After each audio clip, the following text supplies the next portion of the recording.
Bonjour à tous. Alors aujourd'hui je vous reprends après un long moment sans vidéo pour le traitement hivernal contre le varroa à l'acide oxalique. Je peux déjà vous dire que cette année on a pas mal de pertes à l'association à cause du frelon asiatique. Les frelons asiatiques ont été vraiment très nombreux en octobre et novembre. Ils ont nettement réduit les grappes d'abeilles. Malgré la stimulation et la ponte de la reine, il faut savoir que les reines, même stimulées, pondent beaucoup moins à l'automne. C'est tout à fait logique.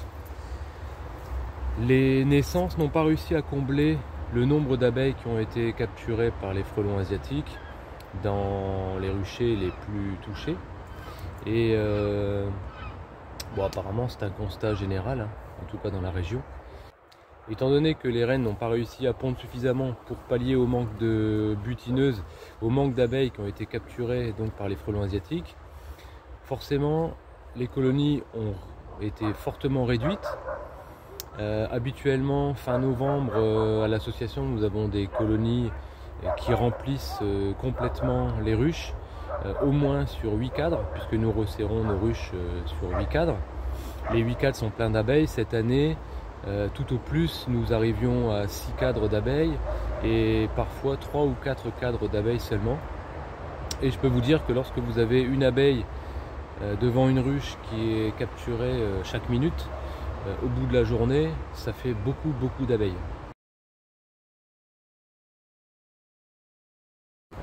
Nous avions cette année 20 à 30 frelons en permanence au rucher. Malgré le piégeage, les pièges étaient pleins de frelons, quelle que soit la zone. On a essayé de repérer les nids, mais on n'est pas parvenu à repérer les nids qui étaient soit très hauts, soit dans des zones isolées. Donc tout cela a amené des colonies parfois faibles jusqu'à l'hivernage.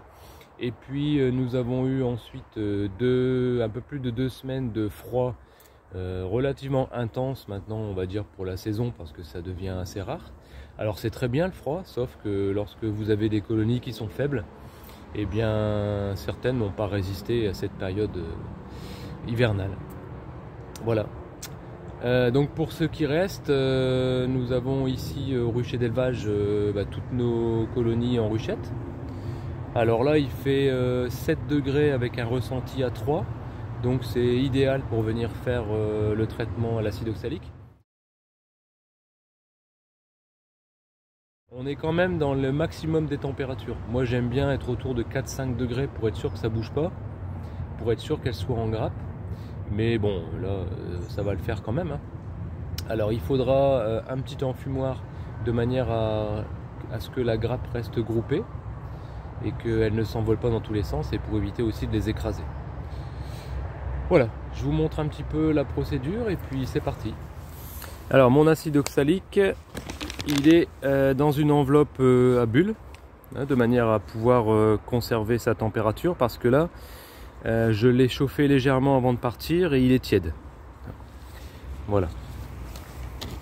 Ensuite, si vous commandez votre acide oxalique en pharmacie, par exemple chez Veto Pharma, vous avez cette seringue offerte. Donc ça c'est pas mal, ça vous permet de venir pomper le liquide dans la bouteille et puis ensuite de mettre l'acide oxalique tranquillement dans votre ruche avec la bonne dose.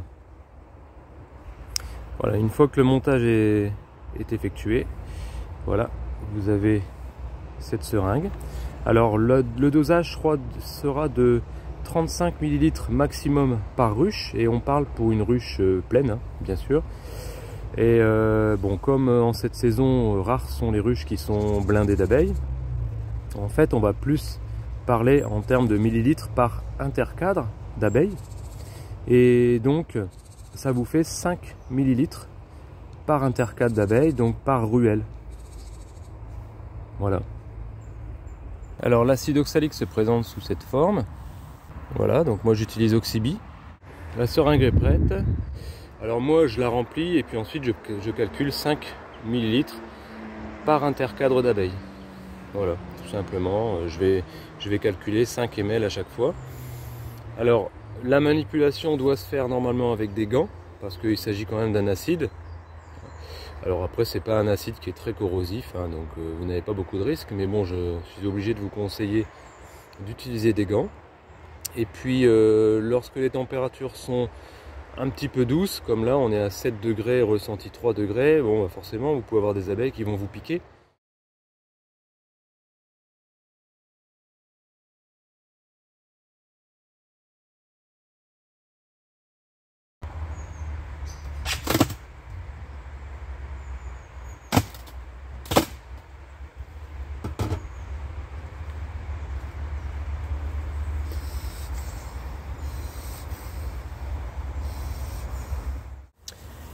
Vous voyez, donc là vous avez une colonie qui est très bien, hein, au niveau taille, voilà, en ruchette. Et donc c'est parti, 5 ml par ruelle. Ça veut dire que vous repérez sur la graduation de manière à mettre la quantité qu'il faut. Donc là je suis à 35, donc je vais en mettre jusqu'à 30. Voilà, jusque 25.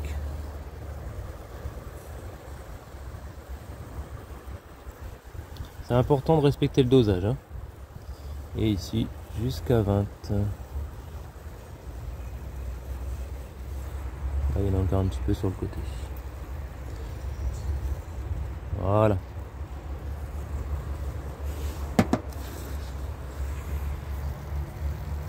Vous voyez, donc l'avantage de l'acide oxalique dans du sirop, c'est que le sirop tiède va venir se coller aux abeilles. L'acide oxalique va pouvoir agir par contact et il va aussi agir par ingestion parce que les abeilles vont lécher le sirop. Voilà. On se dépêche de refermer pour passer à la suivante.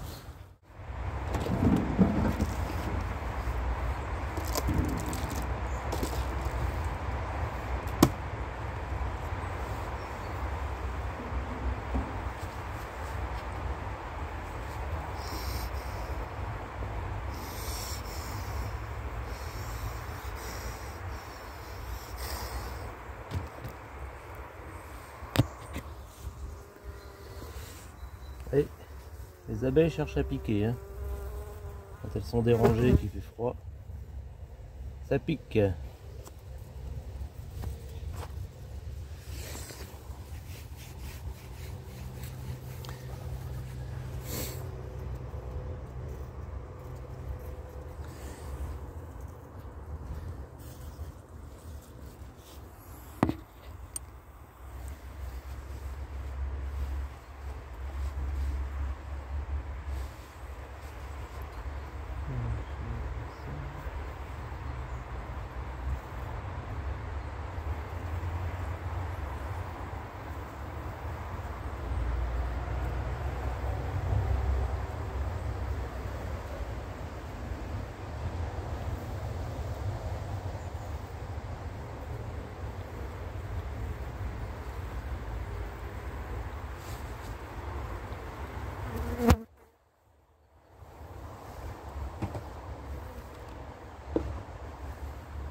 C'est un petit peu dangereux de mettre ses mains à nu.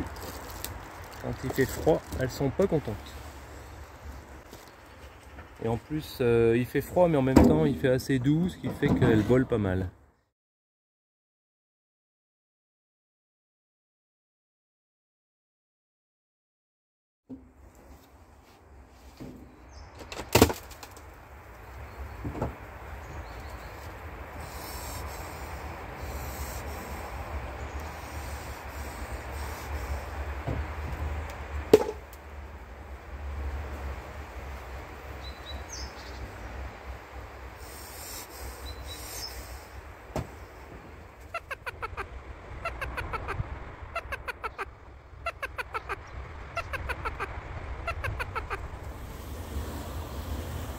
Alors ici on a l'exemple d'une belle colonie.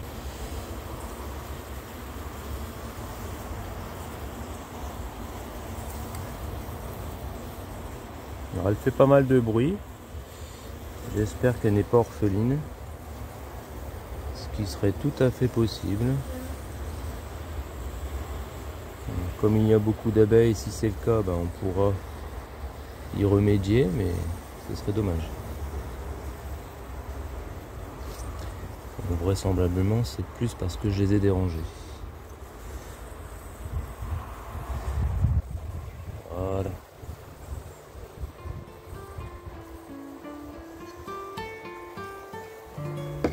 Donc là, ici, on a une colonie qui remplit toute la ruchette. Donc ça, c'est très bien.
Alors ici il s'agit d'une reine à l'essai de Kaminski qui est en Pologne.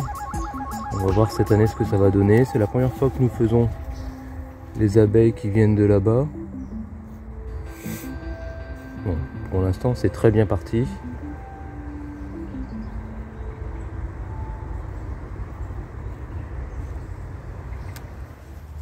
On peut voir en outre qu'elles sont déjà dans les nourrisseurs. Alors quand vous avez beaucoup d'abeilles comme ça dans le nourrisseur, n'hésitez pas à mettre 2-3 ml d'acide oxalique sur ces abeilles là aussi. Voilà, c'est ce que j'ai fait. Parce qu'il y a forcément du varroa également. Donc là sur les vidéos, forcément vous avez vu que les abeilles bougeaient pas mal. Mais normalement, alors c'est parce qu'il fait 7 degrés, même s'il y a un ressenti à 3 degrés, à 7 degrés, les abeilles vont commencer à sortir pour faire leurs besoins et leur vol de propreté. Mais normalement, lorsqu'il fait bien froid, donc à 4-5 degrés, vous avez une grappe qui est bien constituée, bien serrée, comme celle-ci. Donc là, c'est une ruchette qui est au niveau du sol, ce qui explique que par rapport aux ruchettes qui sont en hauteur, comme celle-ci, il fait certainement plus frais. Donc elles vont mettre un petit peu plus de temps à se dégrapper. Là pour traiter, c'est l'idéal. Parce qu'en plus vous n'êtes pas embêté, elles viennent pas vous piquer.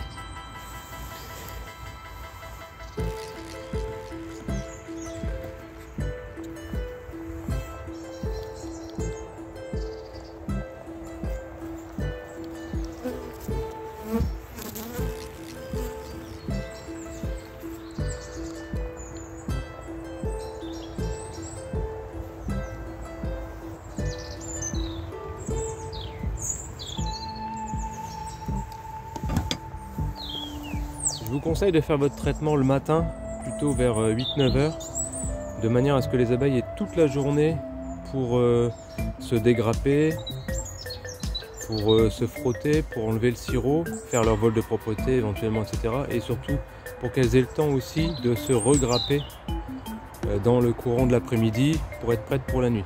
Si vous faites le traitement à l'acide oxalique en fin de journée, vous risquez d'avoir une grappe d'abeilles qui ne pourra pas se reconstituer à temps pour passer la nuit et vous les perdrez. Vous avez beaucoup de chances pour qu'elles meurent. Donc mon conseil vraiment le matin et de préférence au lever du jour. Voilà, c'est fini pour celle-ci, on va la remettre au chaud tout de suite.